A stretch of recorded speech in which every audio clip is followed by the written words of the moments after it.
ഒരാളൊരു ഐലൻഡിൽ പെട്ട് കിടക്കുകയായിരുന്നു. അയാളുടെ കയ്യിൽ ഒരു ബ്ലേഡ് മാത്രമേ ഉള്ളൂ. അയാൾ എങ്ങനെ രക്ഷപ്പെടും?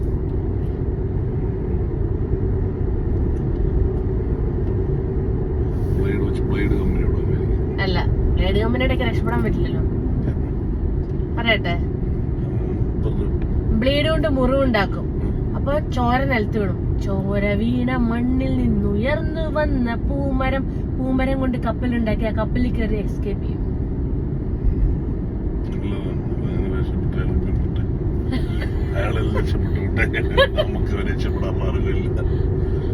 അടുത്ത ക്വസ്റ്റ്യൻ.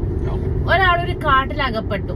അയാളുടെ കയ്യിലൊരു പെയിന്റ് ബക്കറ്റ് മാത്രമേ ഉള്ളൂ, വൈറ്റ് കളറില്. അയാൾ എങ്ങനെ രക്ഷപ്പെടും? ആ, ഒരു വൈറ്റ് പെയിന്റ് ബക്കറ്റ് മാത്രമേ ഉള്ളൂ അയാളുടെ കയ്യില്. അയാൾ എങ്ങനെ രക്ഷപ്പെടും?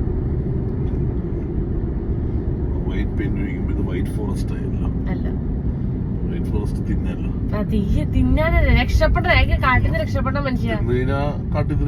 വല്ല പറയട്ടെ, അടുത്തുള്ള ഇലയില് വൈറ്റ് പെയിന്റ് അടിക്കും. അപ്പൊ അത് വൈറ്റിലെയാവും. അങ്ങനെ രക്ഷപ്പെടും. വൈറ്റിലെയായി. കാടിനേക്കാളും കൂടുതൽ ബ്ലോക്കാണ്, അവിടെ രക്ഷപ്പെടാൻ പറ്റില്ല. അടുത്ത ക്വസ്റ്റ്യൻ. ഒരു വണ്ണമുള്ള ആള് വണ്ണം കുറയ്ക്കാൻ വേണ്ടി ഡോക്ടറെ അടുത്ത് പോയി. അപ്പൊ ഡോക്ടർ പറയും ഉജാല കുടിക്കാൻ. എന്തുകൊണ്ട്?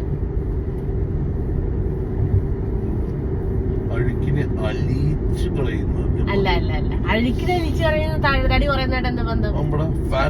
അല്ലല്ല, അതൊന്നല്ല. മഞ്ജുജി പറഞ്ഞ അത് വേറെ, ഇത് വേറെ. ഇതിന് ഉത്തരം പറ. അല്ല അല്ല, ഞാൻ പറയട്ടെ.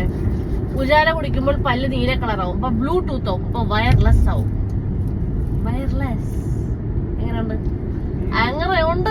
ചളകം നിലവാരമില്ല. അടുത്ത ക്വസ്റ്റ്യൻ. ഒരു പശു പുല്ല് നിന്നപ്പോൾ പെട്ടെന്ന് ചത്തുപോയി. എന്താ കാരണം? ഞാൻ പറയണം. അല്ല അല്ല അല്ല, പശുവിന്റെ ഉള്ളിൽ ടിഷ്യൂ ഉണ്ട്, പുല്ലിന്റെ ഉള്ളിലും ടിഷ്യൂ ഉണ്ട്. അപ്പൊ രണ്ട് പുല്ല് തിന്നപ്പോൾ രണ്ട് ടിഷ്യൂ കൂട്ടിമുട്ടി ടിഷ്യൂ എങ്ങനെ പശു പാടിയായി?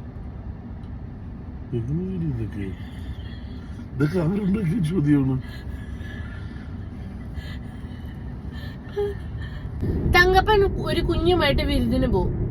കുഞ്ഞു നിർത്താതെ കരച്ചിലാണ്. അപ്പൊ കുഞ്ഞിനെ എവിടെയെങ്കിലും കിടത്തണം. എവിടെ കിടത്തും? ഇലയിലൊന്നല്ല കിടത്തുന്നത്. അല്ല, ഞാൻ പറയട്ടെ. തങ്കപ്പൻ തൊട്ടിത്തരം പറയും. ആ തൊട്ടിലിൽ കെട്ടി കിടത്തും. തൊട്ടിത്തരം പറയുമ്പോ തൊട്ടിലുണ്ടാവും. കഥയിൽ